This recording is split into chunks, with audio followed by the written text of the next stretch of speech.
But yeah, let's get started. Okay. Everybody, welcome back to another episode of the Shop and Chivalry podcast. My guest today, Mike Impey, right? Yes, sir. Impey. Okay. Mm-hmm. I wasn't sure. I should have asked that, before we started. But well, Mike, tell us about yourself. Well, you mentioned the name. That's actually British. My grandfather on my dad's side was migrated here as a child. He was born just outside London, England. So on my dad's side, at least with my grandfather, we're only third generation. And his father flew for Her Majesty's Royal Air Force in World War I. Yeah, flew the biplanes, had several certified kills, German aircraft. Yeah, it was really neat. Unfortunately, a lot of that history was lost in Katrina. Oh, no. I'm a lifelong resident of the area, most of it in Ocean Springs. I'm a 12-year student at Ocean Springs. I bring that lifelong perspective to the board. My parents both grew up in the area. I don't recall if it was my mom or dad, but one of them was in the last class to graduate from the old high school, which is now the Mary C. They attended classes there, and I'm one of the places I dreaded as a child. Getting ready for school, you got to go to the health department. Well, that's out where the Walter Anderson Museum is now. Wow. So I remember. People have talked about how Ocean Springs has changed the last few years. Well, I remember how it's changed the last it'll be 55 years in August. I'll hit the big double nickels. But I'm married to the former Renee Buchanan from Biloxi. I've got two daughters, Madison, 22, Leslie, 14. I think she's going on 22, but she's she's a good kid. But she's in ninth grade at Ocean Springs the new high school. But I have deep roots here in Ocean Springs. I love this area. It's one of those situations where when I was growing up, you knew just about everybody. Unfortunately, that's not the case anymore. But, just as an example, Bobby Cox, Alderman at Large for Ocean Springs, his father and one of my grandfathers were really good friends. And Bobby's dad gave me my first haircut as a toddler, and of course at the time the flat tops were all the rage, so that's what I got right across the top. There you go. Yeah, it's so true. When I've talked to some of the older aldermen that have come on the show, I'll talk about, I'm looking to interview this person or that person. Like, went to high school with her, and so on and so forth. So yeah, I love that reminder of that it is still, although not the same small town. Right. Yeah, no. It's certainly got that small southern town feel. Yeah, and I've had people actually comment on that. A few years ago at the Christmas tree lighting, which is one of my favorite events every year. It is, because it focuses on the family and you get that hometown feel. And I had a gentleman a few years ago, and this was when it was still in Marshall Park before it moved to the grounds of the Mary C. He knew I was an elected official. He came up and he said, "I just had to tell you," he said, "my family just moved here from New York." And he said, "I honestly thought Mayberry was a fictional town in the Andy Griffith Show. I didn't really think anything like that really existed." And that's how he thought of it. He said, "I feel like I just walked out of one situation into a Norman Rockwell painting." He said, "This is awesome." He had never experienced anything like that where he came from. And, and it was really neat to get that outsider's perspective. I mean, that's how we feel about it. But to hear somebody from outside the area that just moved there and come to that same realization, it was really neat. Yeah, absolutely. And I think that's just a characteristic of a lot of southern towns. Being in the military and being stationed in South Georgia, you've got places like Moultrie Equipment and Thomasville, Tifton. All of them have this sort of intersection, main intersection area that has old, really old buildings, and it's got, sprawling oaks, and it's just very characteristic of what the setting looks like in a southern town, and Ocean Springs is probably the gold standard.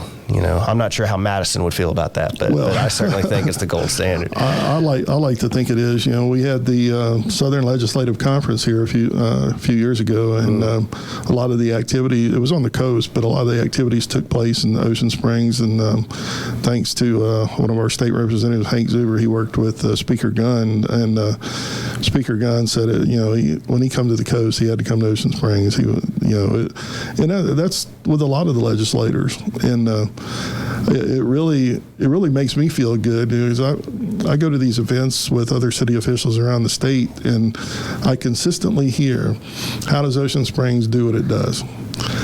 And they're actually referring to the city government, but I turn around and tell them it's not so much us, it's the team. It's the people in Ocean Springs, because we've got an awesome chamber with our executive director, Cynthia Sutton. You've got organizations like Historic Ocean Springs Association, the Public Art Project in Ocean Springs. And I said, it takes a team to do what we do. It's not any individual or any specific entity. And it's funny, I'll turn it back on them. I say, who in your town, I said, who is the executive director of your chamber?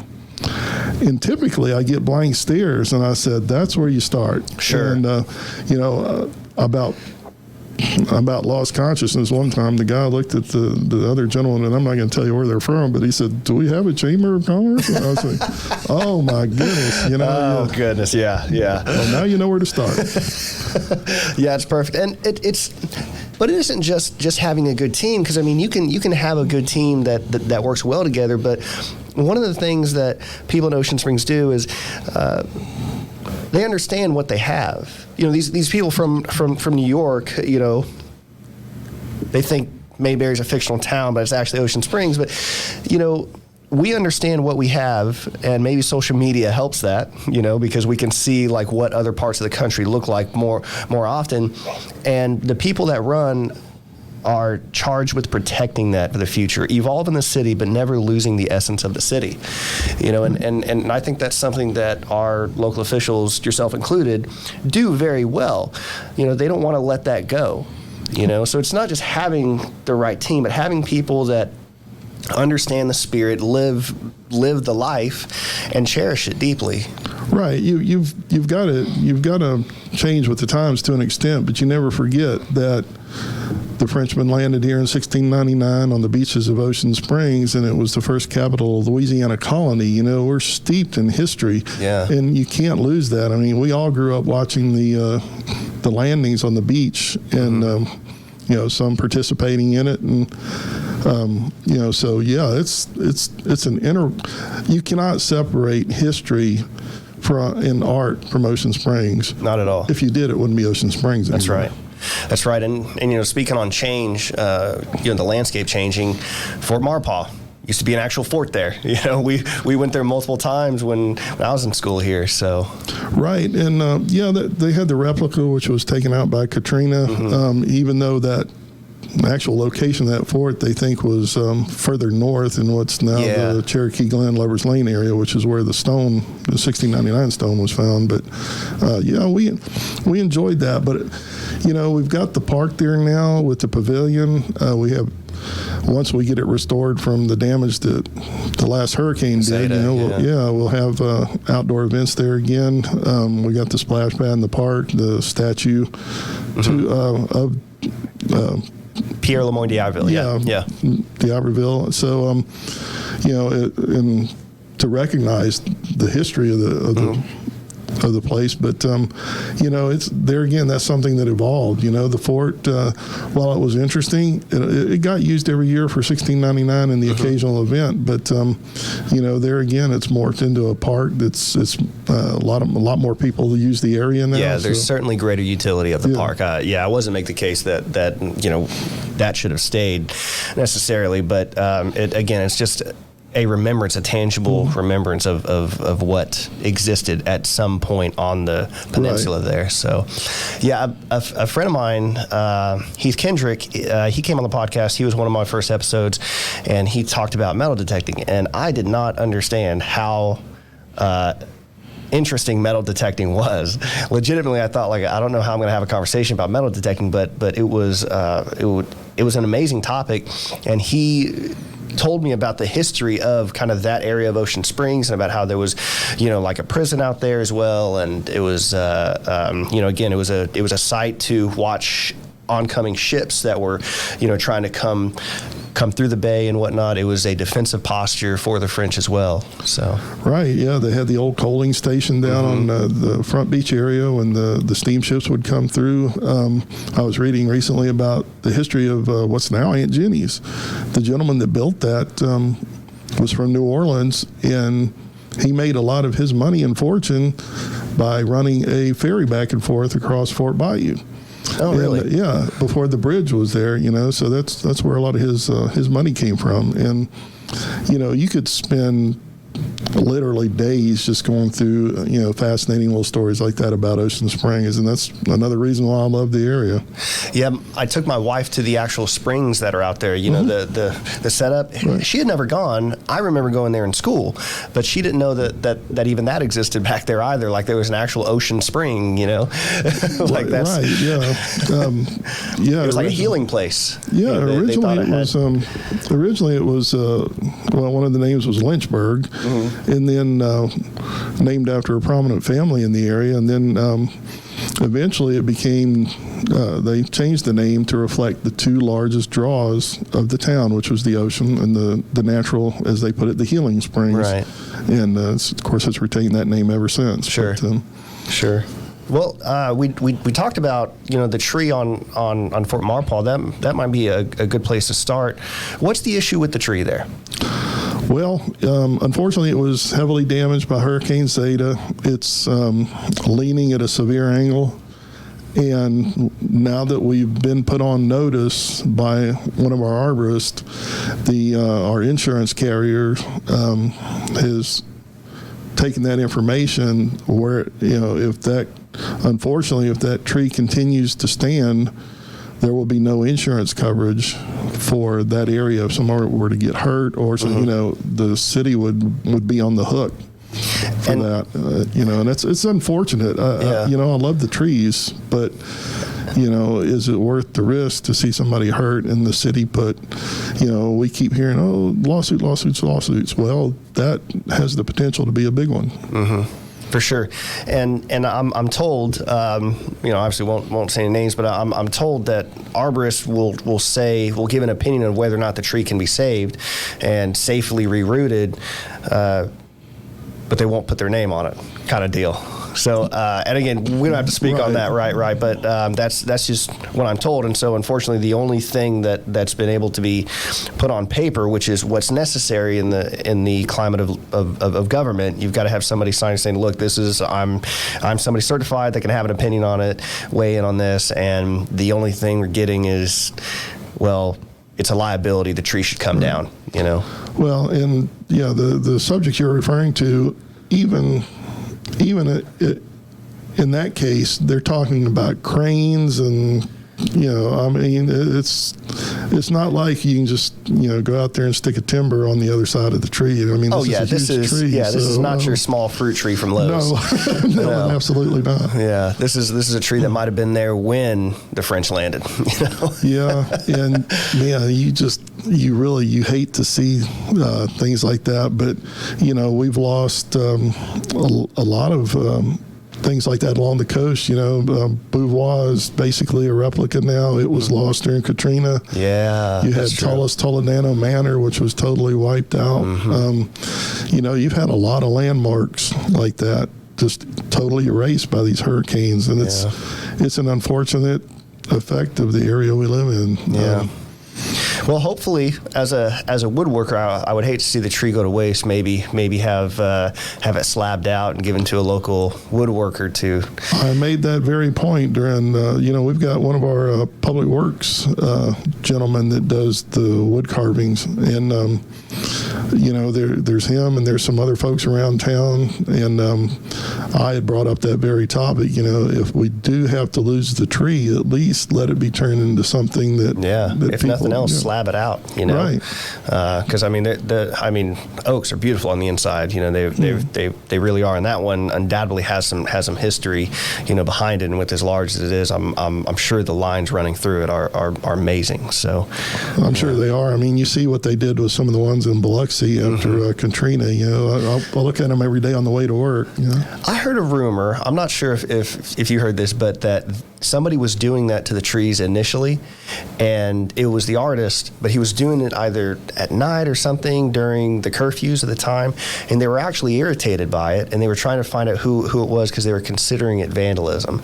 But then eventually people liked that, and the artist came out. It strikes me as hard to believe, only because, like, if you've ever tried to impart your will on wood, will is pretty formidable, and especially in oak. So, no, I had not heard that, but I know after Katrina, there was some trees that were supposed to be taken down, and they were marked, and one of the tree companies coming through was just whacking everything, and I don't remember if it was in Biloxi or Gulfport, and the mayor flew out there. It's like, no, and they actually took down some trees that weren't meant to be taken down. So I don't know if that was an offshoot of what you're talking about. It just got mixed up. But I didn't hear anything about the guy doing the carving. That's a new one on me. Yeah, he did a few on Kiesler as well. But they're amazing, obviously. And I'm told that they're thinking about taking them down and putting them in a museum, some of them. Yeah, because they're starting to deteriorate. And one was nearly taken out by a car accident not long ago. I came through there and I noticed the fence was down, and it nearly missed the carving. So I think eventually they're going to have to do that just to preserve them, or they need to be properly sealed, whether it's polyurethane or whatever. I don't know what they'll use. Probably epoxy, more than likely. Because of salt water and whatnot. Right, to preserve them and put them in a museum. Okay. One thing we didn't talk about is your ward. Oh, okay. Yeah, let's back up a bit. So which ward are you representing? Ward 6. Okay. Tell us about it. It's the northeast corner of the city. Walmart is basically at the center of my ward. It's surrounded by quite a few neighborhoods. I've got Trentwood, Lakeview, Heritage Woods, Autumn Ridge, Parktown, Baywood. And it's a unique ward. We got a lot of diversity out there amongst the people. We've got a lot of blue collar. We've got some active military, retired military, a lot of business owners. Man, I think I've about got the market cornered on the restaurants. I've got the Mr. and Mrs. Lancaster own Lancaster's Restaurant on East Highway 90 in Ocean Springs. CB owns CB's Jamaican Jerk on North Washington, just outside the city. I've been meaning to try that, yeah. And got another great couple who lives in Parktown. They own the Wagman's Jamaican Jerk. Okay. And, a lot of our city employees live out there. I'm lucky enough to have our chief of police, our city clerk, deputy city clerk, our executive assistant to the mayor and board, our public works director, all live in Ward 6. And also something similar to what you're doing here, I've got Dr. Gary Bachman, who's the host and star of the Southern Gardening Report. Oh, okay. Dr. Bachman does a lot of videos for the local television stations and articles. He is a wealth of knowledge. He's a character. He's a great guy. He's my go-to guy for my little vegetable garden. We should get him on the show. Well, oh man, he would be great. Yeah, he would. And that's the thing that makes it neat. You're talking about vegetables and stuff, but he makes it entertaining and fun to listen to. Well, that's the whole reason I named the podcast what I did, Shop and Chivalry, because people who have a passion about something, they talk shop, they talk about it in a different way. You know what I mean? Like you can feel it in a different way. And so again, I've no doubt that he would take gardening and make it interesting, much like metal detecting became very interesting to me. Well, he does. He does a little Facebook Live almost on a daily basis when he's able to, and on his personal page, and it's called Daily Dose of Hort, short for horticulture. Nice. That's what his doctorate's in. He's a horticulturalist with the Mississippi State University Extension Service. So, if you ever get a chance, tune into that Daily Dose of Hort. I'm gonna have to. Yeah. You're gonna have to remind me what the page is after this. But yeah, awesome. So what are some characteristics of your ward? Maybe even what are some areas to improve that you're working on within your ward? Well, I'm working on, drainage has always been an issue. That was the last area of the city to be annexed some years ago. And at the time, some of the neighborhoods were built. There wasn't the codes and standards that we have today. It was in the county, and drainage is an issue. Well, we secured, and I give our planner, Carolyn Martin, a lot of credit for this. She scours the internet for grants and different funding. And we were fortunate to get one of the last Katrina Community Development Block grants. And hopefully within the next 60 days, that will go to bid. It's almost a $1.1 million drainage project that will encompass the Riley Road, Trentwood, Parktown area, and hopefully dramatically improve drainage in that area. Wow. It's something that's been on my radar since I got in, and we've had some smaller projects that have helped, but I think this is going to be tremendous for that area. A lot of people are really excited about it. I'm excited about it. What's the scale of the project? I mean, how long will it take to fix issues with that grant, with that money? With that project is going to be probably several months. Mm-hmm. Well, actually, it cannot be any longer than a year. That's one of the conditions of the grant. Mm-hmm. Once the bid is approved and work begins, you've got a year to finish it. So it will. We're hoping it'll just be months. I don't think it'll take a year, but that's one of the requirements. It'd be a year or less. So. Okay, excellent. How much interference do you think that's going to have with people's day to day? I don't think there's going to be a lot. Okay. Some of the drainage is in between the neighborhoods, and I mean there might be some traffic interruption here on occasion, but I think for the end result, it's going to be well worth it. Sure. Well, I'll say your ward probably has, I think, most people in the city who've grown up here have spent time in that ward because you've got Galen and Park in there. You've got a couple basketball courts. I know I used to play at the Parktown court a lot. And then the sports complex is out there too, right? Don't you have that in your ward, or is that not? Actually, the sports complex is not in the city. Oh, that's right. That is in the county. It's kind of in. Actually, Ward 5 and Ward 6 meet on North Dena Road. So the Gay Lemon Complex is actually in Ward 5. That will be Mr. Blackman's ward. Okay. Once you cross that street, when you're north of Groveland, south of Ocean Springs Road, and west of Dena, you're in that arm is Ward 5. So, well, you still got Parktown. Yeah, still got Parktown, and we're dealing with. We're trying to do some restoration there now. I've got some ideas for you. Well, we'll take all the ideas we can get, but I'm talking about we had a rash of vandalism there recently, and so we're dealing with some repairs and restoration there at that park, unfortunately. And I love our green space. One thing I'm working with Miss Martin again on, Madison Place is one of our newest subdivisions up on Riley Road, and they're entering the plat phase of phase 2. One of the requirements for that phase, because it was originally Madison Place and Lakeview were the same developer, once they finish phase 2, there will be a connector road that will go from Madison Place off Gibson Road into, and I think I might be wrong, but I think it's Pine Haven in the back of Lakeview. And there's some land there that will be prime land to develop as a park. So is that the plan to put a park back there? Yes, absolutely. Oh, cool. So it'll technically be on land that's part of Madison Place, but it's right there. I mean, kids from Lakeview can ride their bike. Kids from all along Gibson Road could ride their bikes there. Is it going to have a basketball court? That's my goal. I want, depending on the size of it. Yeah. We haven't determined the size, but at least something similar to what we have at Trentwood. Trentwood's got the half court. The half court, the pavilion, the small kids play area. If it's larger, then maybe we can go larger with a full size court. But it just remains to be seen. We'll have to get out there and check the land out. But that's something that we're working on and it's not close yet, but I'm anticipating hopefully within the next year and a half, 2 years, as Madison Place closes out phase 2 and builds that road, we'll be able to get that started. That sounds amazing. That sounds awesome. So being out there in the east side of Ocean Springs, let's talk about that area. And I guess the first thing we can start with is annexation. I'm told that were they to annex the land that the high school's on and maybe some of those newer neighborhoods, that would be part of Ward 6 probably?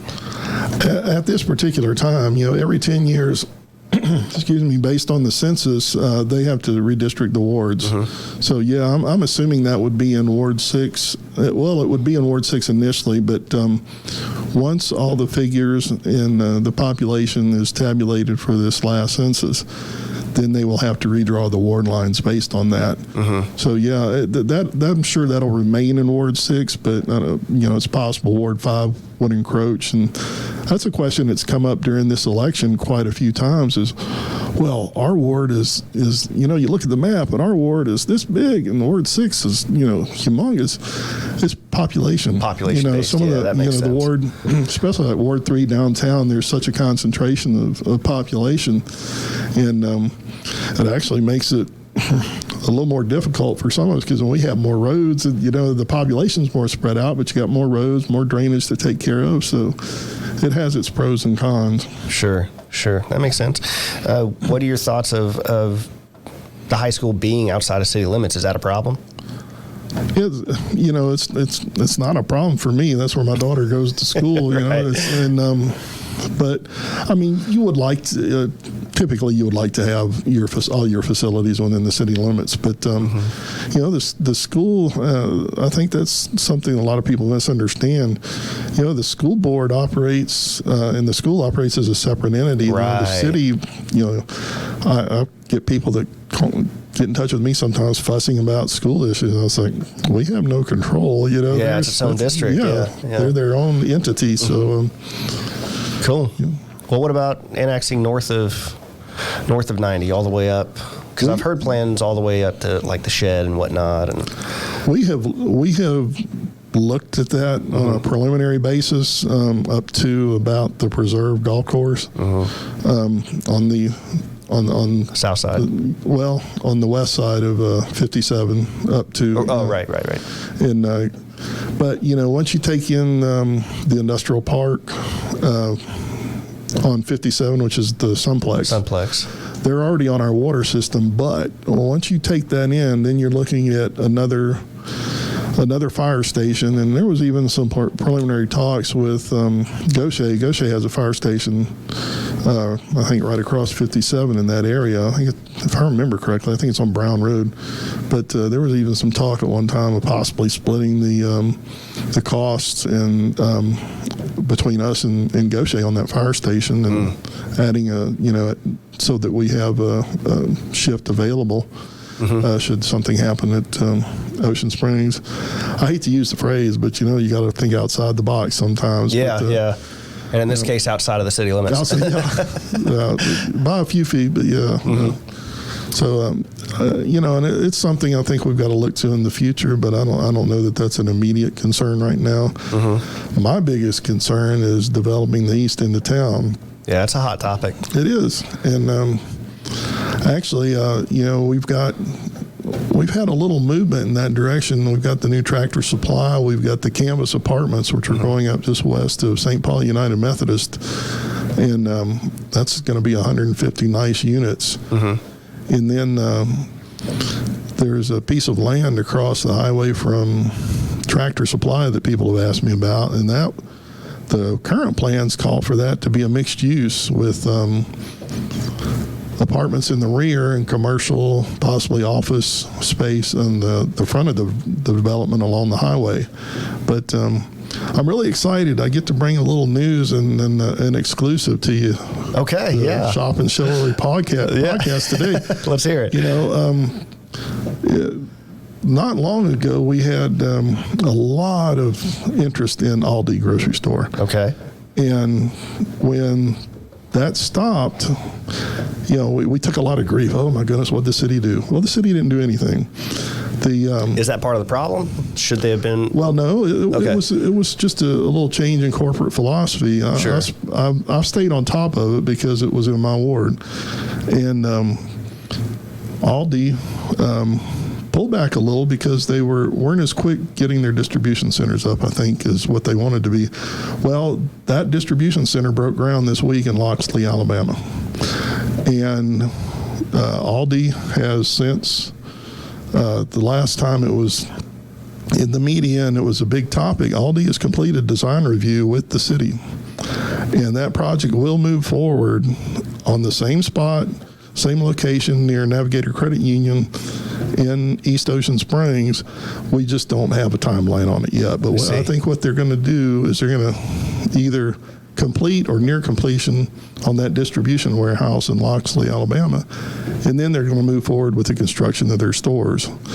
If I remember correctly, the expansion in the southern states was a $5.2 billion expansion for Aldi, and which will put them on track to be the third largest grocery chain in the United States. No kidding. So it was never off the table. It was just on the back burner for a little while. They kind of put the brakes on a little, but it's coming. Well, that's great news. Obviously, yeah. I'm really excited about it. That could be the anchor store that drives more business out there. So, well, for those who don't know, what is Aldi? What kind of store is Aldi? Is it just a grocery store? Is it one of your more like a World Market or Trader Joe's? Actually, Aldi and Trader Joe's, I did a little research on it, and they're actually part of the same company. Oh, okay. It's kind of an interesting story. The original Aldi was in Germany, and the gentleman that started the company, when he passed away, passed it on to his two sons. Mm-hmm. And they started expanding. Well, the story is kind of funny. The one brother wanted to offer cigarette sales in his store, and the other brother said, "I'm not selling cigarettes." He said, "You got to be kidding." And in the fallout, one split off and became Trader Joe's, and the other retained the Aldi name. So they're basically the same thing. That's just two different brothers. Having grown up with a younger brother, I can understand where these disagreements come from. But they specialize a lot in locally grown foods. They do a lot of organic foods, mm-hmm. and I really like the way they've handled their shopping carts, which sounds like a small thing, but it's a detail, and it is. And the details matter. And you don't see theirs like you see some places. The Walmart cart in the ditch. They have a little system that you stick a quarter in there, you get your shopping cart, you get finished, you unload it, you bring it back, you get your quarter back. Perfect. Yeah. It used to be a quarter. It might be a little more now. I don't know. But you're essentially paying to rent this. Right. Yeah. But it's a refundable, Yeah. And you push it back in, it clicks into place, you get your money back. And I talked to somebody that went to one before, and he said it was kind of funny. He said people go there with quarters in their pocket, He said you'll see people finish with their cart and go to push it back up the store, and somebody reached in their pocket and said, "Here, hand them a quarter. They'll take their cart." So it's really neat. People, I think people gravitate towards them because of the local sourcing for vegetables and the organics, and it's just a little different market than what you see at a lot of places. Well, I'll tell you, it's quite refreshing to hear that. One of the critiques I have, and again, being somebody who's from Ocean Springs, I'm sure you can appreciate this, but treading lightly in development further, because obviously you want to have businesses come here, be business friendly, but at the same time, my personal opinion, this is Brian talking, I don't want Sangani Boulevard dropped in East Ocean Springs. You know what I mean? No. And what large franchises tend to do is take money out of the community. Right. I've talked about this a lot, using established distribution lines, outsourcing outside the state for whatever reason. So it is quite refreshing to be able to attract a large store like that is invested in logistics within the community to keep money locally. Oh, right? Absolutely. Because that raises the economic level of everybody along the Gulf Coast, which is, really another identity that we have, as well as being from Ocean Springs. Yeah, and I think you're referring to that one coast concept, and that's something, I don't remember who the quote's attributed to, but a rising tide lifts all boats. So I think if one does well, we all do well. But do we want Sangani over here? No. Yeah. No, that's just. I think that will just destroy the character of Ocean Springs. Mm-hmm. Would we like the tax money it generates? Well, yes, absolutely. but at what cost? Yeah, exactly. But no, not that concept. No. Yeah. it would just destroy what Ocean Springs is, I think. I think so too. I think, again, treading lightly, expanding responsibly, bringing in an anchor store like that, because as I think Doug Walker put it, marketing for Ocean Springs should be pretty easy. Ocean Springs sells itself, But if we can transition, there was a lot of angst about the use of executive session, right, within this administration. How do you feel the administration that currently exists used executive session over the course of their tenure? Unfortunately, whether you refer to it as a necessary evil or whatever, everything is vetted by our attorneys. We don't go into executive session that we don't have our city attorney there with us. Mm-hmm. And, nobody's perfect. Sometimes, you get a little off topic and the attorney says, nope, not executive session. Okay, we'll zip it, and we'll take that out. But when you're talking about some of the contract negotiations or obviously personnel issues or court, litigation issues, then, you don't want to expose your hand or your strategy on those. So there, executive session is very limited in scope. There's only certain things you can discuss, and that's something I've been adamant about. And our attorney, make sure that we don't stray. So let's talk about that. It seems, and again, I've heard people describe it as doing things in the dark, and obviously we should be cautious of that. But is it arbitrary? Can you or can any alderman or the mayor say, no, we should go into executive session for this? Or is it the attorney's decision or recommendation? Could you clear that up? Well, the attorney will recommend, look, this, there's a narrow scope on all of that. And if there'll be varying opinions, but it's pretty clear, when we go back there, what can and cannot be discussed. And our attorney's really good, and I'm a stickler for it, and I'll flat out, okay, guys, we're done. Yeah. But I think we've got, people talk about being transparent. Well, I think we've been really transparent. I mean, as much as we can, we established the streaming it took us a little while to get that right. Hopefully it's right now of our meetings, so anybody, even if they don't attend the meeting, they go back and watch. And, but the scope of executive session is very, very narrowly defined, and it should be. There's a purpose behind it, but it should be narrowly defined. Why do you think then that people feel like it's used too much? I don't know. Maybe they don't. Maybe they don't understand. I'm sure there's quite a bit of that. I mean,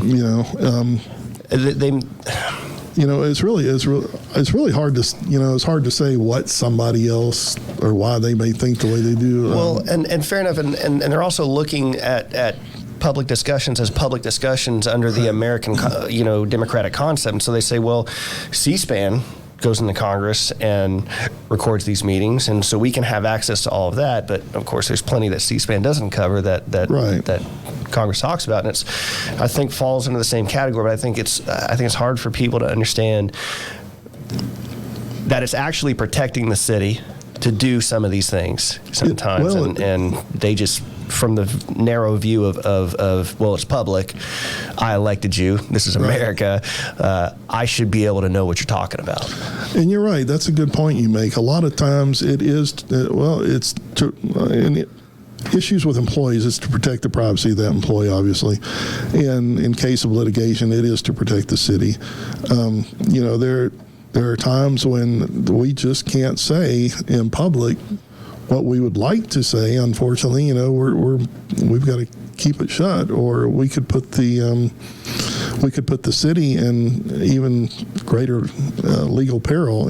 So It's a fine line that we walk, and it's one that I wish we didn't have to, but unfortunately, it's just one of those things that does happen. And we've had several meetings recently where we didn't have to go into executive session, or believe me, we're just as happy. If you ever watch the videos, at the end of the meetings, they say, "Okay, anything for executive session?" And no, and they're like, "Whoo!" The board is just as excited not to have to go into executive session. Well, in defense of the board, the attorney is going to be the one that has to defend, right? And they're going to have to be involved in it. So they're obviously trying to avoid the work, So it's kind of a system that has the right incentives in place, to avoid the city attorney having to defend the city.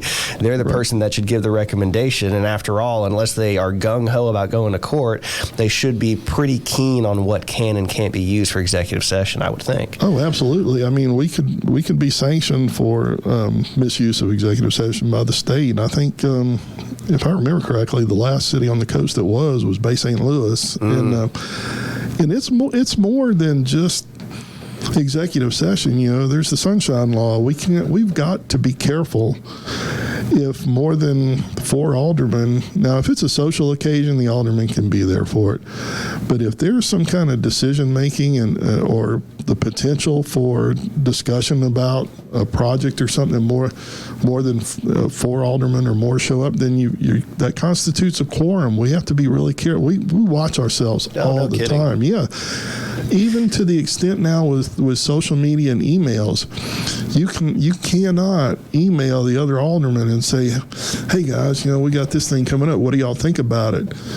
When you hit that 4th alderman responding to an email, you're in violation of the sunshine law, because it constitutes a de facto quorum if there's a potential decision being made. So we constantly have to watch ourselves. I've noticed that talking to something like Ricky Ottoman, Robert Blackman, they're very careful with their words, and I'm sure it's just conditioning over the years that they've spent as an alderman, and it's interesting to hear that kind of reasoning and justification, which I assumed existed. I didn't know I didn't know to that level of detail, but it's really kind of it's just enlightening to hear, I guess. Right. But, well, and there's even been some court cases on social media. I maintain a Facebook page for my constituents, but people all over the city come to it because it's, if it's about Ocean Springs, it's on my Facebook page.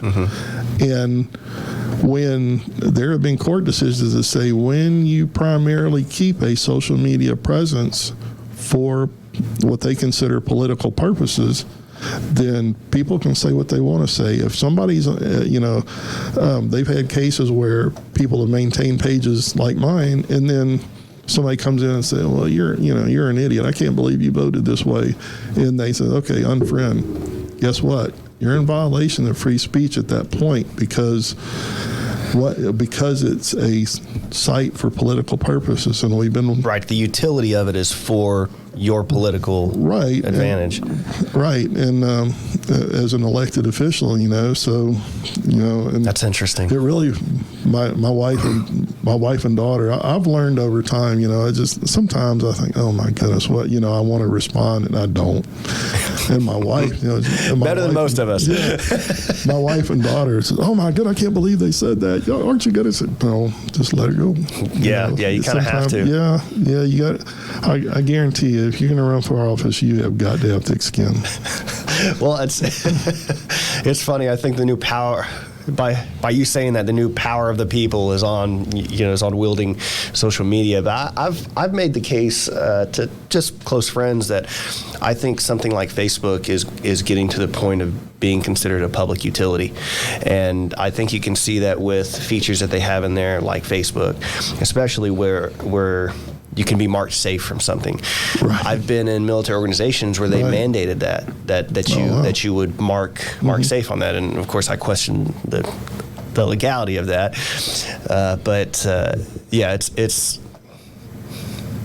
It's different territory for sure. Oh, absolutely. And there's new case law being made every day on this stuff. Yeah. So, you got to tread carefully. As most things in technology, the technology is outpacing the litigation of it. So it absolutely is, and you don't want to be the one that sets the sure becomes the landmark case.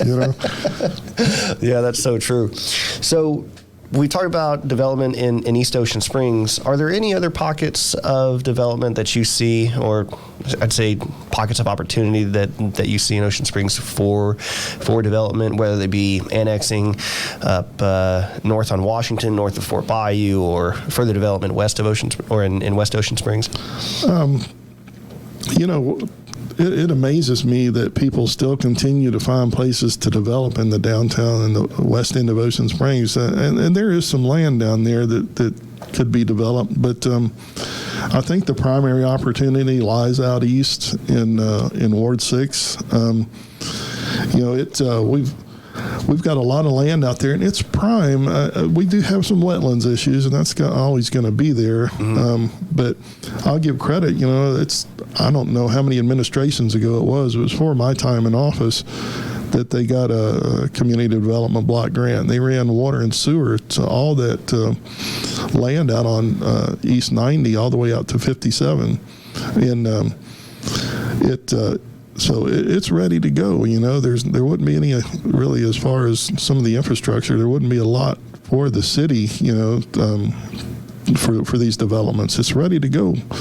And I'm hoping with the addition of the 150 apartment units out there, that's going to be 150 families that need to shop, eat, everything, So I'm hoping that will spur continued growth out on the East End, and Aldi comes in there. That's going to be a game changer for sure. I think it is, Tractor Supply continues to draw people from Vancleave, Gaucher area, and I think we're primed for development out there. I'd like to see us with some more in the way of tech companies. I think, obviously we were just talking about the social media. Tech's the way of the future. It's gotten so cheap that people can, a lot more people can afford it. But, I think it would be great to see Ocean Springs, become almost a tech hub, if you will. It makes sense. I mean, it's there's an affluent population, obviously, more educated population as well. So it seems like it would be a prime place for it, I think absolutely. I'll admit it. I'm a big nerd. I enjoy my technology, and although that in itself is a double-edged sword, I'd like to see the youth of today get out more like we did as kids. Sure. It's like, you came in at dark to eat, Right. And it was, of course, it was a different world back then, but think about all the phone numbers you used to have to remember. Oh my goodness, yeah, it was crazy, and now sometimes I don't even remember my own phone number, because you just hit somebody's name, and it's like, what's my home? Somebody asked me, what's your home phone number? I don't know. I got to look it up on my phone. It's kind of a sad statement on the. I know. I mean, I used to know so many phone numbers, and most of the phone numbers I needed to remember, I still remember. But could you imagine now? Like, it seems like a daunting task to think that you had to remember a bunch of phone numbers in order to kind of get around and do things, Oh, absolutely. We were watching a show a while back, and somebody, there was actually a rotary phone, so it had, it gives you kind of the time period it's setting. Sure. And the guy, his finger slipped off and it went back. He said, "Oh man," my daughter's like, "What's wrong?" I said, "Hey man," I said, "Your finger slipped off. You got to start over, all over. You got to hit the little." And she said, "Really?" She was just amazed that it's like something off the Flintstones or something. Of course, I said something. I said, "Oh yeah." I said, "You must think it's something else," and she didn't know what the Flintstones was. So. Yeah. It's like you go from one explanation to the next. You forget. So like she's nowhere near our generation. Well, think like I used to be responsible for rewinding the tapes Sunday night. Oh, the VCR. The VCR tapes, so my dad could take them back Monday. And if I didn't do it, I had to work off the dollar or quarter charge or whatever. Yeah. They used to fine you. It was started out as a quarter, and then it got to be $1 if you brought them back to Blockbuster or whatever, and they weren't rewound. Yeah, they charged you. Put that on your account. It's like, I had that happen before. I was like, I go in there, rent a new tape, and the charge was more than I expected. Well, your tape wasn't rewound last time. Oh, good grief. But that was strange times. Yeah. Good times though. Well, there was it seems like there's some investment going on Porter. To bring business out there. There is. We've that's going to be almost a secondary gateway into downtown. It's kind of started off with Joe Cloyd. He's part owner of the Roost. They did the Roost, which was a location of the recent mayoral forum, which was great. The Roost is a beautiful. It's a niche hotel, but that's not, Isn't it described as like a boutique hotel? A boutique hotel, okay, and that's something you were mentioning development, and I think others before me have mentioned that.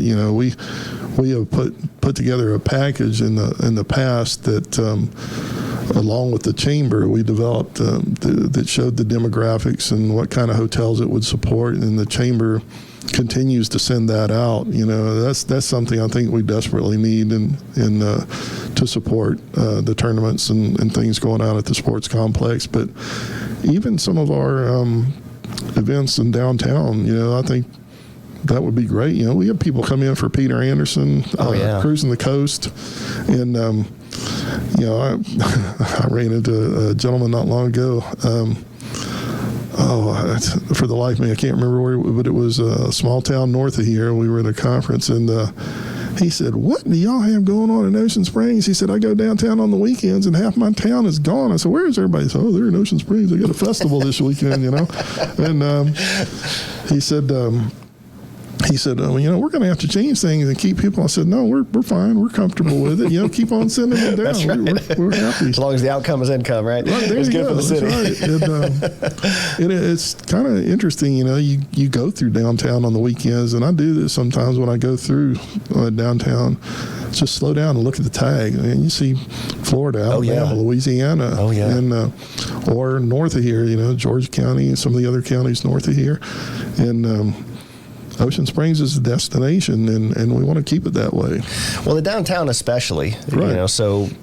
But there's problems associated with the downtown, be that traffic or even to some degree, the golf course or the golf carts, they can kind of be a pain.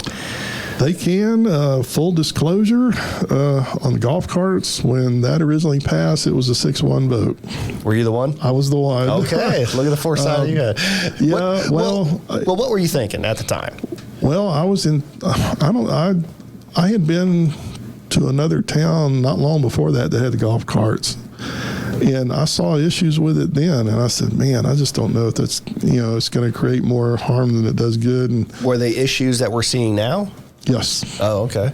And it was just like the other night. I was heading to City Hall for the special call meeting, and there was a young man. He looked, I don't know, maybe 17, 18, and he was coming the opposite way on Porter as I was heading to City Hall, and he was jamming to his music in his golf cart. And I mean, a lot of them are the same issues that unfortunately you see with full-size vehicles, but. With a lot less protection to the driver. Right. Now, that's the thing, though. Yeah, you ever get in a collision and, you're in deep trouble. But the original vote was 6-1, and the way these things work, we couldn't approve it on our own. It has to go up to the state legislature, and it's called the Local and Private Committee, and I think Manley Barton was former supervisor, as the chair of the Local and Private in the House, probably still is, but I think Jeff Geis authored the actual bill, and they put it through Local and Private. Well, they kicked it back to us. They said, the legislature's not going to approve this unless it's a 7-0 vote. Of course, everybody looked at me. You know, it's just like, and while I disagreed with it, I do believe majority rules. And we had to do a revote, and I went ahead and put my name to it so that, you know, I mean, obviously the majority wanted it. I guess I could have held out and we wouldn't have golf carts, but there's no law that says it has to be 7-0, but there's some kind of gentleman's agreement at the state level. If they don't want to be in the middle of anything that might be controversial at the local level. So if a local ordinance request for legislation goes up and it's not 7-0 or 5-0 or whatever comprises your city council or board of aldermen, they're not going to touch it. That's interesting. Yeah, it is. It's interesting that because it's. I mean, it seems arbitrary. It sounds like it is arbitrary. It is. Yeah. There's no, like I said, there's no law or rule that governs it. That's just the way they operate. Yeah, I mean, I understand the ethic of majority rule. It saddens me though, because you had an opinion on it, and that kind of got whitewashed due to the majority. But well, I mean, I wasn't, you know, if it had been, you know, a 4-3 vote, I mean, that might have been something. Safe, yeah. But I mean, with 4 votes in the affirmative, you can pass, you know, that majority rules. But I wasn't going to stop the other 6 members of the board who thought that it was a good idea. And to be fair, from your ward's perspective, they are unaffected by it. They're not affected in the least. You know, unless somebody has one that they want to trailer downtown and you know, one of the parking lots. No, we're not affected at all. Yeah. Okay. Well, what can we do about the traffic issue downtown? What can be done? Well, I know you're aware of the parking garage that's going up, and that's going to be a unique development in and of itself. There have been some discussions with the developers, and it's not just a parking garage. That's part of the development, but there's going to be some mixed-use spaces in there. I don't know that the design's been finalized yet, but they're talking apartments, maybe rooftop restaurants, even a green space that with the coating on the side of the building that will allow community gatherings and projection of movies on the side of the garage. Oh, no kidding. Yeah, and so it's a multi-use development, and when that comes around, you know, I think that will help tremendously. And we've got some of our parking lots, like the Pleasant Fallow parking lot, that really on the weekends is not utilized. And I hate to use the phrase thinking outside the box, but that's twice now. I know it. That's twice now. Yeah, I got to come up with something else. But you know, I think free market would go a long way to helping. You know, since we do have the golf carts now. You know, when I was in the National Guard, I went to Fort Lee, Virginia for my school in advanced training, and you could go anywhere on base in a cab for $1. You know, you just call the office, they'd come to the barracks. You know, if you want to go to the enlisted men's club or the base exchange or whatever, it was $1 a head. You know, and I think you know, it would be great to see an entrepreneur come along with I don't know any other way to put it other than like a golf cart Uber, you know. How about the same idea? Yeah, I mean, park in one of the distant parking lots, and they pick you up, take you anywhere in town for $1 or $2 a head, and that way, you know, you don't have to worry about walking or whatever. You know, you utilize the parking lots, and I think that's why they're not utilized as much. Is because it's a little further walk, but I mean, it's not like you're 2 blocks in New York City or something. Sure. You know, a couple blocks downtown Ocean Springs. It's not that big a deal, but I think something like that would help alleviate it, because unless we have a big event, the parking lot there behind the old Dewey police station that's behind the library, and then the Pleasant Fallow parking lot, I think those are very underutilized on your typical weekend. Yeah. Now I think of, has there been any discussion of making the downtown area just a permanent, like, non-vehicular space? There has, and Because if I'm honest, I'm thinking of there's places in larger cities where they have these large areas. Right. And a place that I just thought of now that I've been many times is Fremont Street in Las Vegas. Fremont Street in Las Vegas it's a street, but there's no vehicles. There's plenty of people walking down there. It's not the new strip, obviously. It's near the old strip, but they've got businesses out there as well, and restaurants and bars, obviously. And it's a much larger distance. Now, you could probably make the case that the demographic that's on Fremont Street is not the same demographic as window shopping on Washington. So there's that. Right. But yeah, there's been different discussions over the years that I've been in office, including that was a more recent one. And then there's the one way during certain hours. And from what I've talked to some of the business owners down there, and while the traffic is an issue, I don't think anybody's in favor of the one way. Of course, then when you do that, you're putting that area is kind of unique. You're putting people in either residential areas or back out on the highway. And if they go to 90, I mean, they're pretty much gone. Like, probably, yeah. You want to keep them in that area. Not definitely. Convenient at all. Not at all.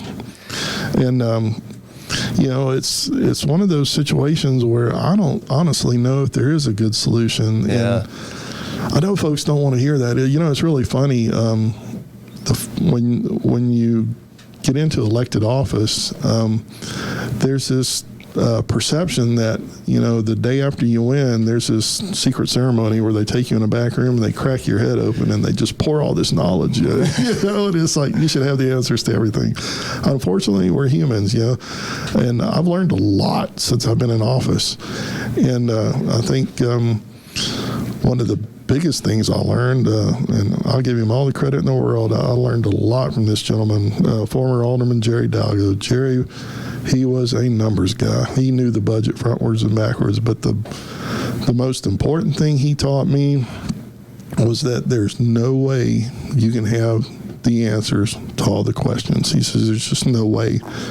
He said, most important thing for you as an elected official is to get to know and develop a relationship with your city employees. They're the experts on the issue. And he said, man, you treat them right, and he said they can make you look like a superstar. Mm-hmm. If you don't, well, you know what's going to happen on the other end. But,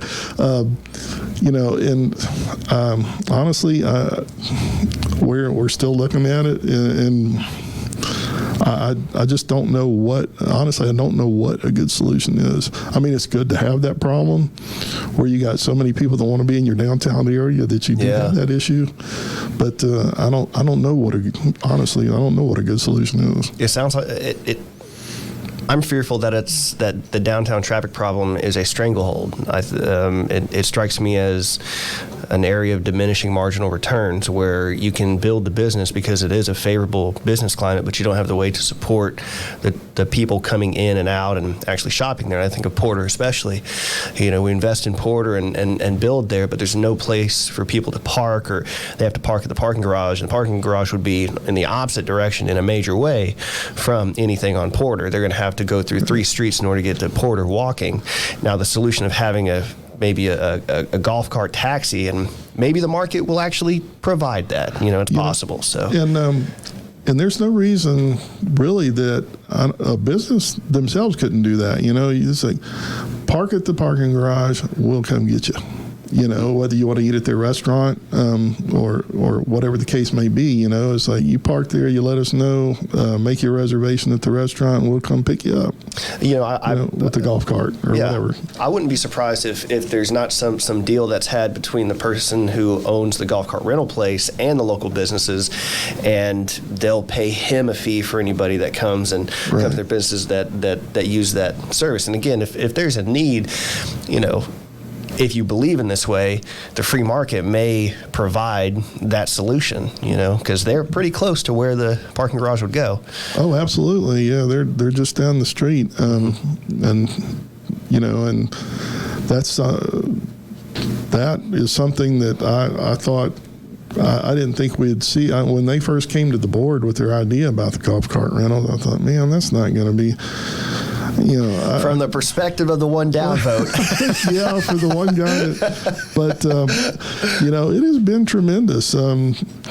oh my goodness, I think it was last summer that my family said, come on, we got to go. So, I've done it too. I've got my own golf cart, but I've done that service just to try it out. Yeah, it was great. We did. We did the 4-hour deal, and my daughter and a friend of hers, and we took off and made a pit stop at Tom's Pizza there, and then headed down to the beach. Good spot. Oh man, yeah, enjoyed some pizza on the beach. And so, we've talked about the downside, but I bet you had fun on that golf cart. Yeah, I did actually.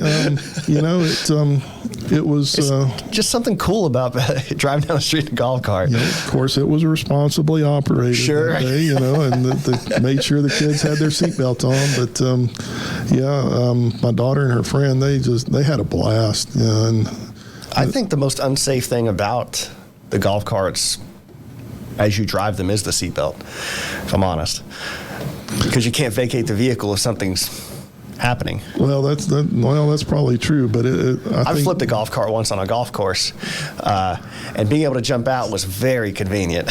I may or may not have done that in my youth as well, but I grew up at the old with my grandparents playing at Pine Island, which doesn't exist anymore. Was that the one in Gulf Park Estates? It was. Okay. Yeah, that's where I learned to play as a kid with my grandparents. Okay. And Martin Reeves was the club pro out there, good guy. Do you still play? I don't have much time to play. If I would probably embarrass myself if I got out there today.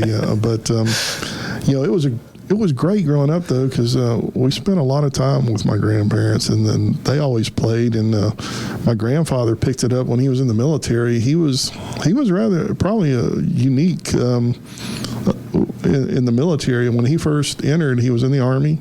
Transitioned to the Army Air Corps and retired from the Air Force. So he went through the whole transition there, World War II, Korea. What did he do? He was originally in the parachute maintenance shop and then transitioned to aircraft maintenance. Okay. But as a result of what he learned in the parachute shop, in World War II and Korea, when you jumped, you had to learn to repair your own chute.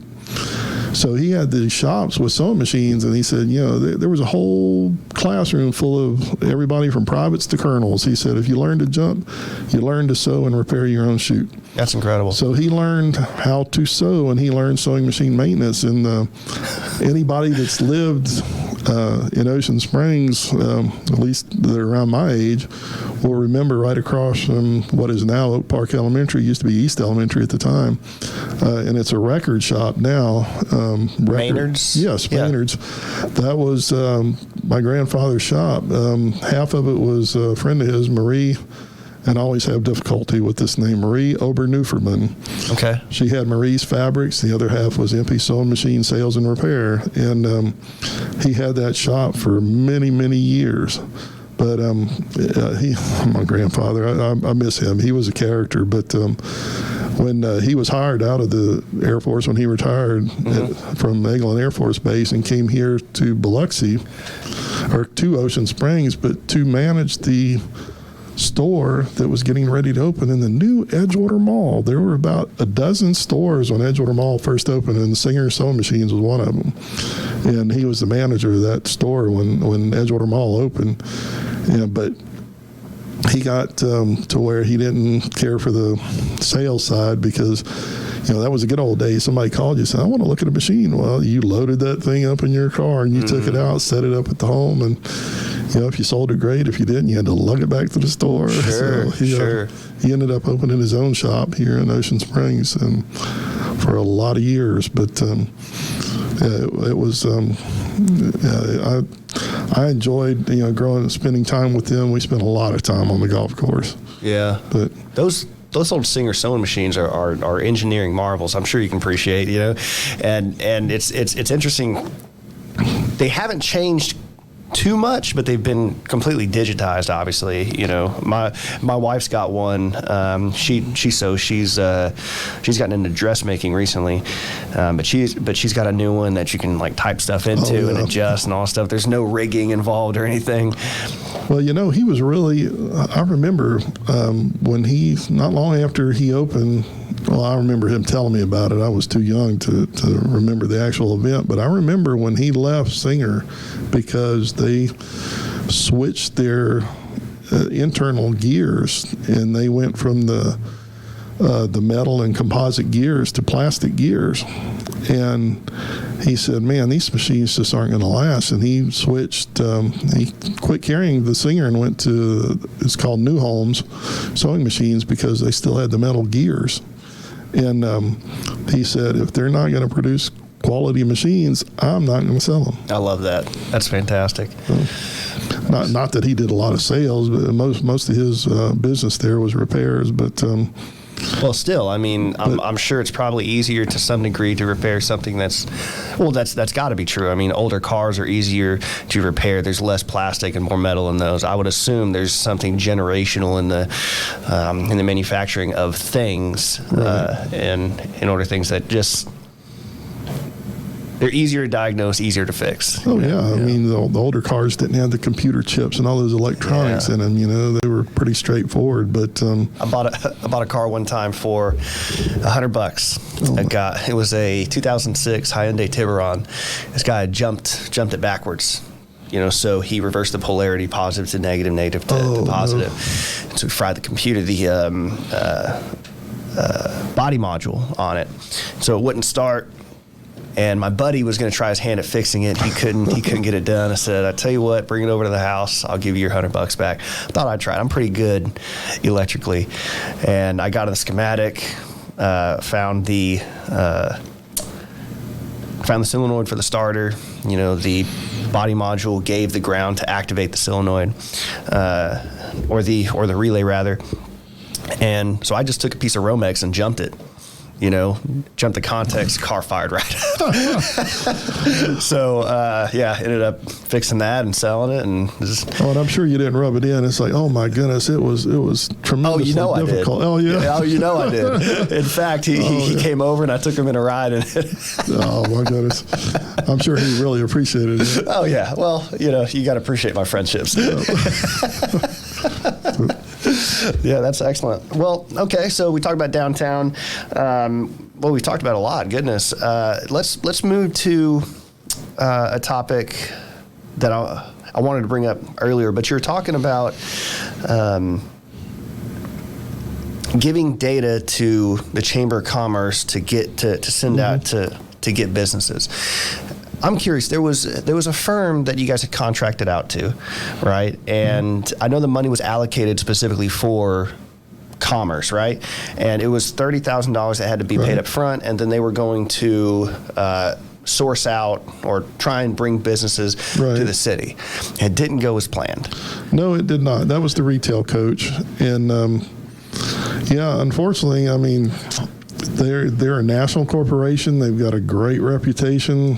For whatever reason, it didn't work out. I mean, it's not one of our proudest moments. We frankly expected a lot more, and hindsight being 2020, I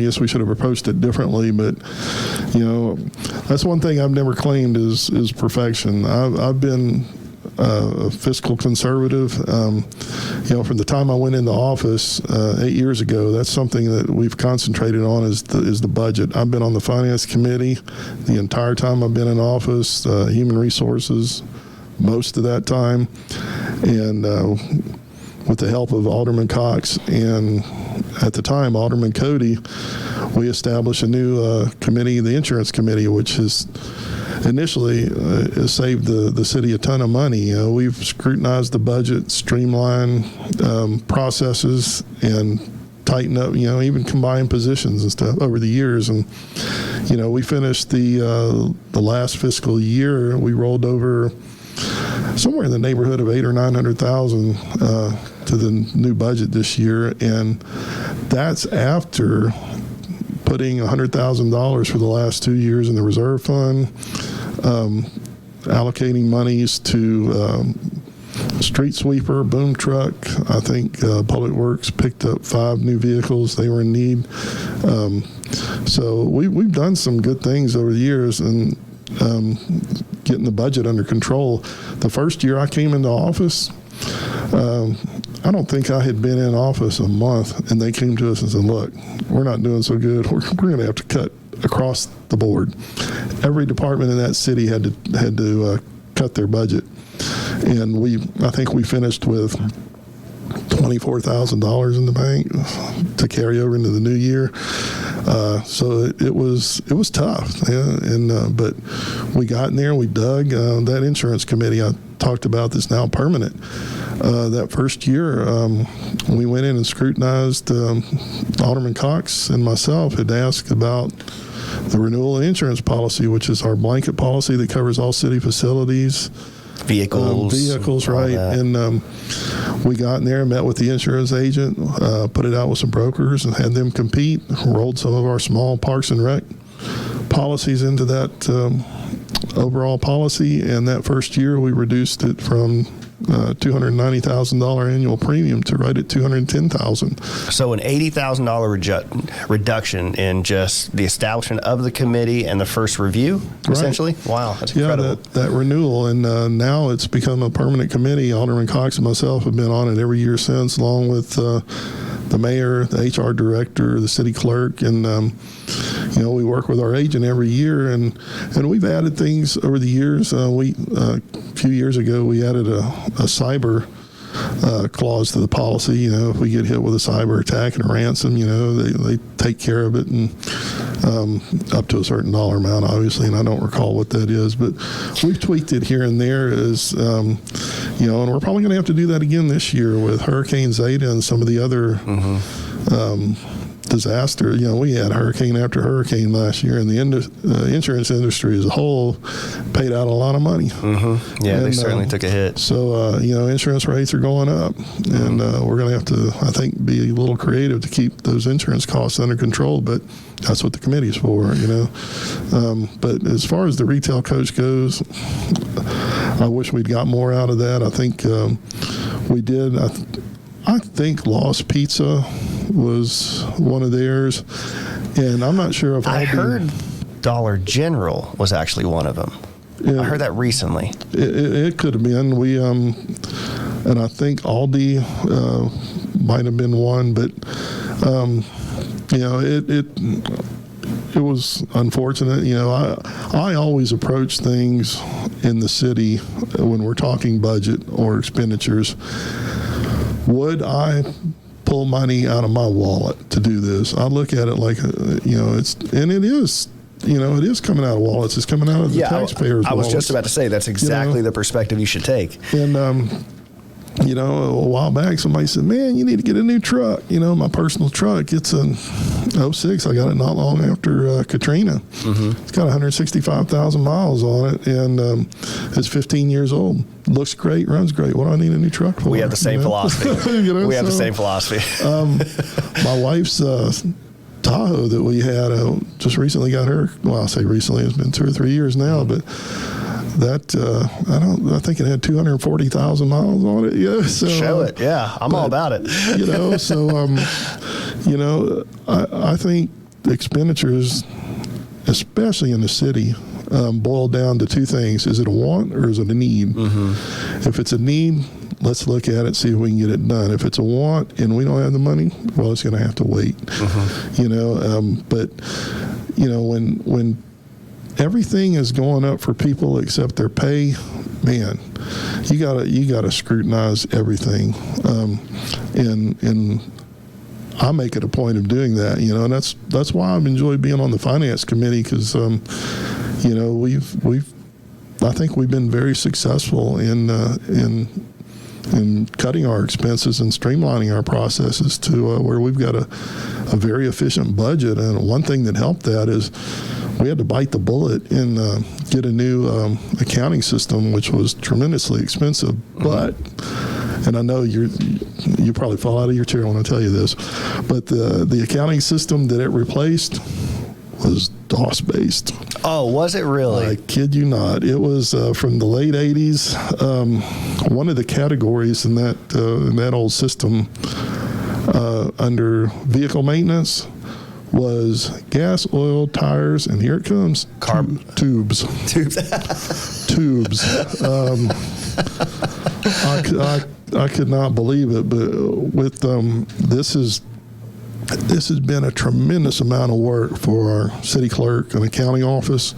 They have done a yeoman's job getting that old system data transferred over to the new system, and we have so much more flexibility now. We can see where every dollar's going. If we, if something doesn't fit under a certain category, we can easily create a new budget, or not a new budget, but a new line under a category and shift the money. It doesn't have to be broad categories anymore like it used to be, so we can scrutinize where every dollar is going now. Where is the city going to have to invest in technology in other ways? That's a good question. We're up all of our computers. We have AGJ Systems is our IT support, and they're constantly giving us reports on tech that needs to be upgraded. We have great cybersecurity. All of our servers have been recently updated, so we're doing well. We're live streaming the board meetings, planning commission meetings. That's a good question. I think we're doing everything we need to do right now, and but in the future, if AGJ, recommends something, we'll have to look at it and see, is that something that here again, is it a want or a need? And AGJ has been great about their recommendations and their IT support. We feel real good about where we are technology-wise. Okay. Well, I read that, COVID exposed people to different types of technology and people that needed to make a bigger investment in technology. I think restaurants have probably benefited from that a lot because they opened up a revenue stream for, takeout, right. Those that were traditionally dine-in. But one of the unfortunate things that I read was that when they went to all distant learning for elementary schools, a third of the kids on the coast didn't have access to Wi-Fi at home. And I'm curious, has there been any discussion as to making sure that, and again, I know that there's a school district separate entity, but I'm curious, has anything come to the board to discuss proliferating access to Wi-Fi so kids can do distant learning from home? We, there is a... We have had discussions about, and I don't know that this would benefit the kids from home, but we have talked about looking at acquiring funding to make at least the whole downtown area Wi-Fi, right? Mm-hmm. Where, and that would lead to the possible creation of an app, for the chain. I know we've discussed it with the chamber, an app for our downtown merchants or anybody that want to participate in the city, that would give them access to the app, little map to their store and allow them to feature specials and stuff. But if we could, at least in that downtown area where commerce is concentrated, make it a Wi-Fi hub, I think that would be tremendously beneficial. Sure. And it's probably a potential revenue stream as well for the city, because it's essentially you're creating a platform for marketing for people to advertise. I think that's fantastic. I'm actually, now that you bring it up, I'm surprised that there isn't some sort of app that benefits the businesses downtown, maybe parks and whatnot. That would be beneficial if somebody, say they came into town and they rented a golf cart and they could look at what's downtown in a convenient way.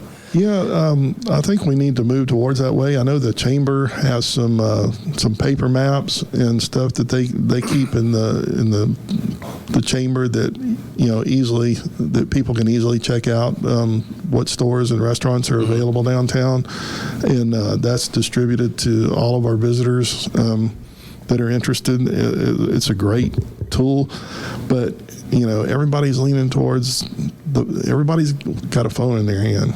Mine's right down there, but it's funny when whether you like it or not, the smartphones are here to stay. I'll admit I was drug kicking and screaming to when you were a laggard to it, huh? Yeah, initially, because I did not switch. I'll be honest. I didn't switch to a true smartphone until I got elected to office. They said people are going to text you. They're going to help for scheduling and right. All that stuff. Yeah, the calendar and everything. And it was funny.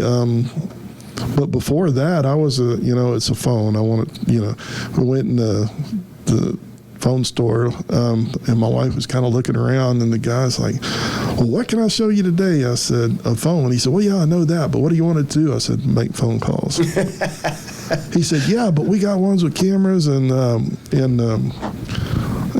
he went through a whole list. I said, I wanted to make a phone call. I'm not concerned. He said, well, I don't know if we have any of those. Just a phone. Yeah, just a phone. Meanwhile, I'm over here considering going back to a flip phone because I think I spend too much time on it. But I need to spend more time in a book. My daughter saw an older flip phone, and her grandmother for years had one of the flip phones, and she said, "Ma, that's ancient." She was just aghast that her grandmother would use that. Well, think about texting. When I was in school, texting on my Kia Ceira flip phone, I could do it without looking because the 5 key had the home little piece on it, and you knew how many clicks. So you could do a whole text, without even looking at it. But now the kids today have the whole screen. But to their credit, I've seen my wife do this. Have you ever seen somebody type while you're talking to them and they're looking at you but they're typing? Yeah, she can do that on her phone and just look at me, and it's like, how do you know where those are? Like there's no home finger indentions or anything. If I tried to do that, it would look like somebody took a bucket of ladders and just dumped it on the screen. Now my daughter could probably do that, but me, no way. I'm a hunting pet guy. Yeah. Right. Okay, so let me ask you, how has what has the board done? What can they do better about managing trees in the city? Now, I know we talked briefly on the Fort Marpole. We don't have to go over that one again, but just in general, because trees are such a routine topic in this city, and for good reason. Oh, absolutely. I mean, you look at the tree canopy down Washington Avenue. I mean, you look at some of the photos, the old black and white photos from years past, and it's the same trees. It's an iconic view down Washington Avenue, and sometimes it's really tough though, because I'm big on property rights, and man, it is a struggle sometimes to weigh the preservation of the trees and private property rights. It's easy. It's easy for somebody to say, we need to preserve that tree when it's not affecting you and it's not on your property. 100%, yeah. But there are ways to do it, and we've gotten people, I think a lot of people have realized that, and some have really worked hard to work with us, and change floor plans and stuff around some of these trees. But then there again, though, and people have done that in the past, and then years later, and then now they've got roots pushing up slabs and stuff. We got cracked walls, and man, it is a struggle every day. But there is nobody on that board, and it's one of the few times I feel like I can speak for the rest of the board. Nobody on that board wants to take down trees unnecessarily. Mm-hmm. Every decision when it comes to trees, all of us agonize over it, and but sometimes. Unfortunately, there's no alternative, but we will do everything we can to preserve those trees, especially our big, you got the oak, the Ruskin oak downtown, near the downtown area, and you got I don't know if you've ever seen it, but one of my favorites is the huge oak at 12 Oaks behind Hancock Bank. That's an amazing piece of property. It is. The Land Trust has done a good job with that. I know they have the resident artist program there, but I've taken my family. We've gone out and walked the property, and that's probably got to be one of the most photographed oak trees. That one, and I think the Friendship Oak in Long Beach, and. but that's got to be one of the most photographed oaks in Ocean Springs. This thing is huge for anybody that's never seen it. The limbs touch the ground. I mean, it's just humongous. Yeah. But I mean, when you think about the age of some of these trees, I mean, it's like this tree was here. Some of these trees were here when the Iberville landed on the shore. I mean, the history with these trees is just incredible. Yeah, man, if they could talk. I know, right? If the trees could talk. Yeah, no kidding. And to the credit of everybody on the board, and I have yet to get the sense from anybody that the decision about trees is an easy one, or that they look forward to it, because I think everybody understands what the trees mean to the city, what they mean to the spirit of the city, and what they mean to the general feel of it. It's a very I don't know how to put it. It's amazing. Yeah, I mean, you talk about Ocean Springs, and one of the first things that come to mind are the trees. You got the trees, the history, the arts, the culture. I mean, the trees are an integral part of what Ocean Springs is. Mm-hmm. I mean, you just can't separate them. No, not at all. Well, what can we do better to preserve arts and culture in Ocean Springs? Well, one of the things we're working on, and I would really love to see, is that reminds me, brought it up, the Mary C. We're this weekend, I think Saturday, some of the gentlemen from our technical guys will be installing some of the new theater equipment. Oh, that's right. The Mary C. And I would love, my vision of the Mary C. is to have something in every room of that facility, and that thing going 6 to 7 days a week, because I think it's been underutilized in the past. I think there's still a lot of untapped potential in that building. I've yet to see a podcast there. Well, yeah. Well, you might see that in the future. We've signed agreements now with the Mississippi Songwriters. They're going to be running the theater. I don't recall the name of the group that'll be running the recording studio. Mm-hmm. We've signed an agreement with the local creatives, which is 30 different artists. So they formed a group to do some art programs there. We've got an agreement with Walter Anderson Museum for some displays, and we've got a lot of people coming in. And I'm hoping that with these agreements in place, our new hopefully we get another arts and culture coordinator on board. That was unfortunate. Cade was doing a great job, and then I don't know the circumstances, but there was an illness in her family, and she felt like she had to go back home. But before she left, she had hit the ground running. When she left a 40-page manual that she had already put together for things that need to be done, things that need to be changed, future potential programs. So whoever takes that over is going to have a That's good fantastic. start. I mean, she just brought a ton of energy to it, and I hate that she went back. It's funny. Coincidentally, she was from Cleveland, Mississippi, as well as Stephen Glorioso, our new Parks and Rec director. Oh, really? Was from Cleveland too. And I had gone to an event at the Mary C. at the Walter Anderson Museum. Mm-hmm. We had some people from out of town, and I don't remember, it was one of these coast-wide events, and I don't recall what it was, but a lady from Cleveland came in, and somebody introduced us to her, and she's like, "You guys are on the Board of Aldermen?" "Yes, ma'am." "Leave our people in Cleveland alone. You're taking all the good people." She said she gave us a hard time about looting the talent in Cleveland. So I said, "Yeah, well," I said, "I apologize, but we got to do what we got to do." Right. But anyway, back to what you're talking about. I want to see that facility. I want to see something in every room of that facility. I want to see it used, like I said, 6 to 7 days a week. I think there's so much potential there, and it could actually be an arts economic center for the town. And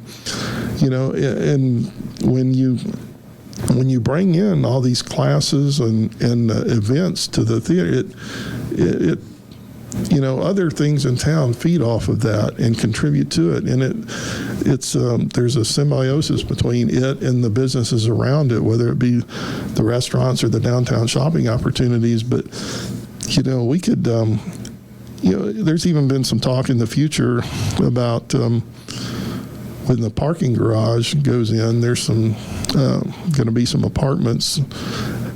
That's my understanding anyway. Like I said, the design's not complete. And you could potentially have visiting artists in those apartments and do some programs at the Mary C. And it'd be great. And there again, that goes. Everything ties into everything else. We were talking about the hotel earlier. Mm-hmm. I think it would be. It would be great if we could have some even week-long or weekend, Friday, Saturday, Sunday events there at the Mary C. that would bring people into town. And I think there's just so much that center has to offer Ocean Springs that that's my goal for the center. I love that idea. I know the first time I heard about it was when I talked with Melanie Allen. She was talking about that, and in the woodworking community, there are schools that you can go to for, say, a weekend. You learn something like a common one is you go build an old 17th century Roubaud style workbench. Then you got to bring it home. But yeah, some sort of, I don't want to say residency, but I kind of envision, how you've got the casino circuit for performers, right? Right. I wonder if there's a sort of circuit that artists have where they travel, do classes and whatnot, because maybe that could be within that circuit. It seems to make sense to me, at least.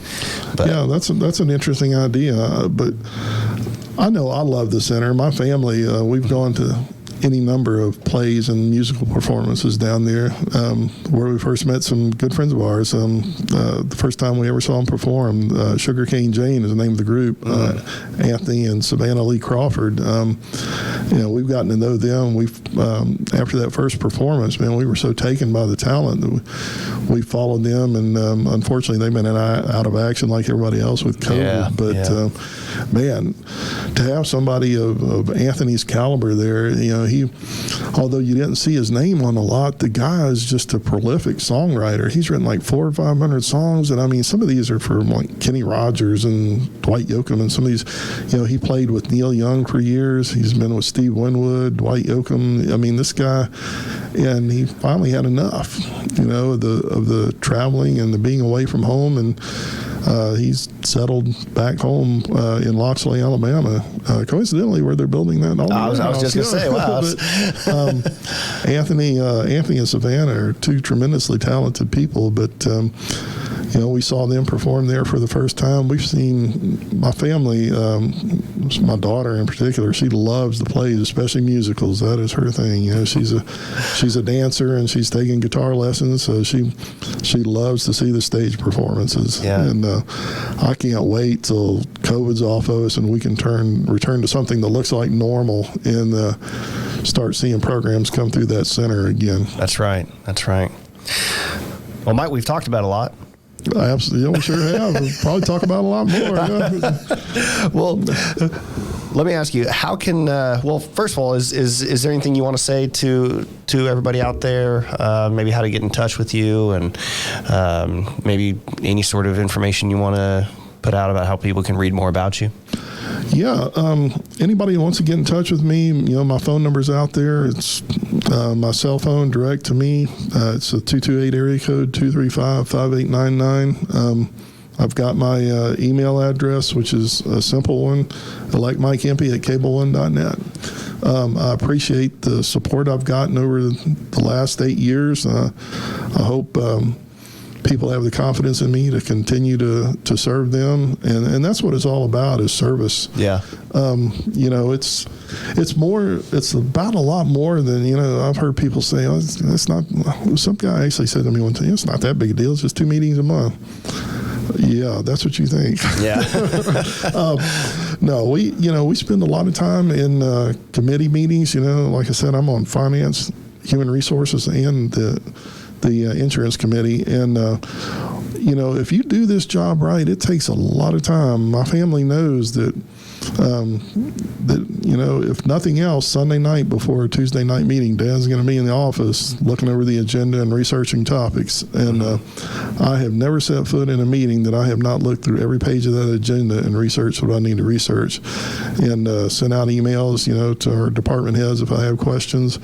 But I'm fully informed before I go into any meeting. And that's something else I want to say before I go. I want to thank my family, my wife and my daughter. You cannot do this job without the support of your family. And they have been all in since the very beginning. Although I will have to admit, my daughter, it was so cute. 8 years ago when I ran, the family walked with me every now and then, knocking on doors. And I had been in office about 2 years. And that would have put my daughter at about 7, 8 years old. I was leaving to go to a meeting one night, and man, anybody who's ever had a daughter knows that look. Just kind of cock that eye, and the hand goes to the hip. She said, "Dad, don't tell me you're leaving for another meeting." I thought, oh, here it comes. And I said, "Well, darling," I said, "yeah, I'm sorry. I've got a meeting I've got to go to." And then I get the hand. All right. And it wasn't even all right. It's that, all right, just so you know, I'm not voting for you again. Those are her exact words, man.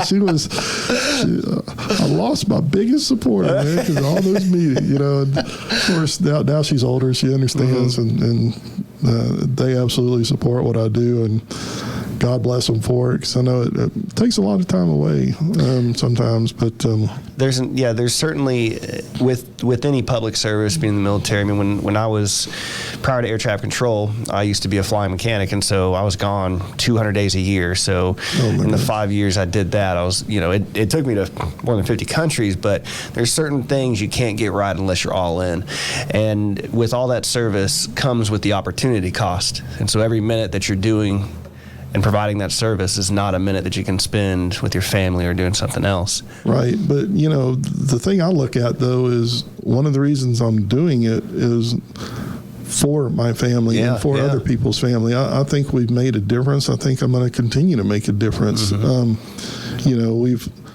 think things are on track with the budget. I'm seeing some development out east. I think things are on a good track.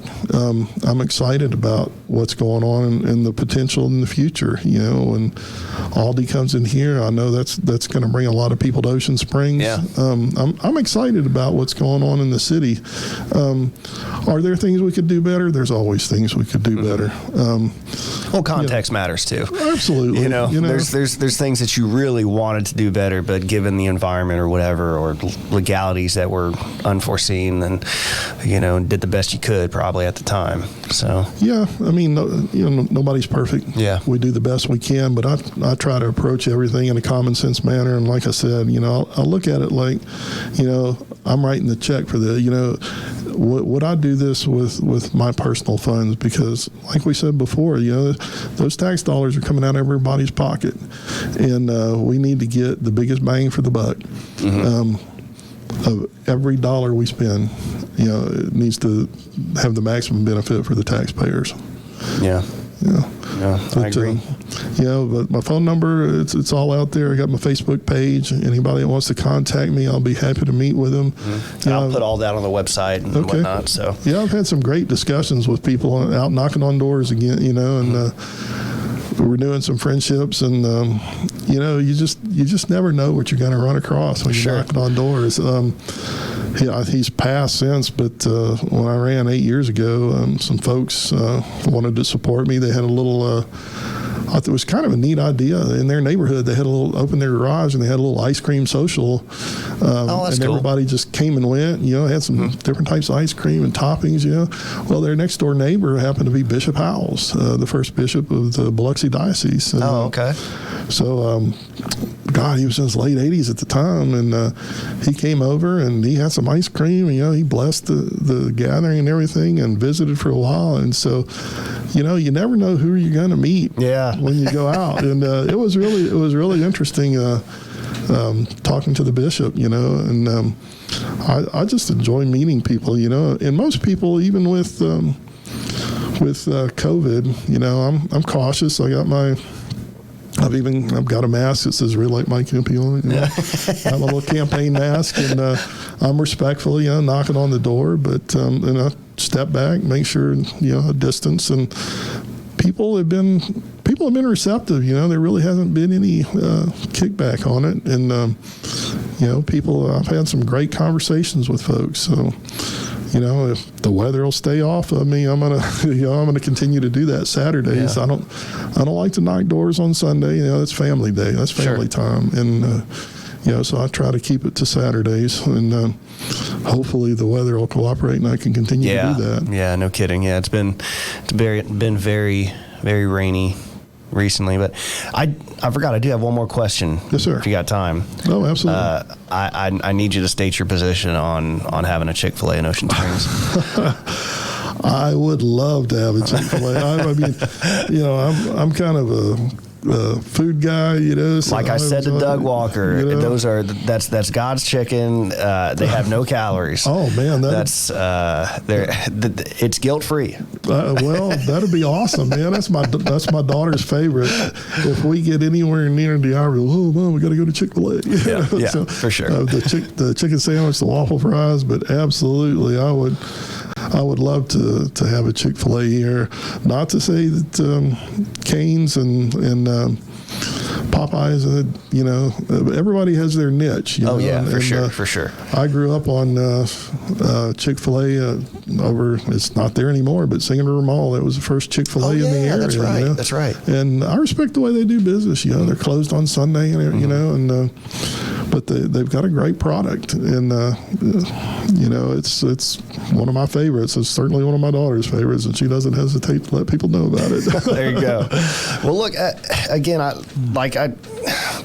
say this all the time. I genuinely mean it, but again, the taxpayers benefit from having to choose between people with such passion. In your case, a very strong vision, conviction, and obviously talented people. They have to choose from all these people, and again, I think they benefit.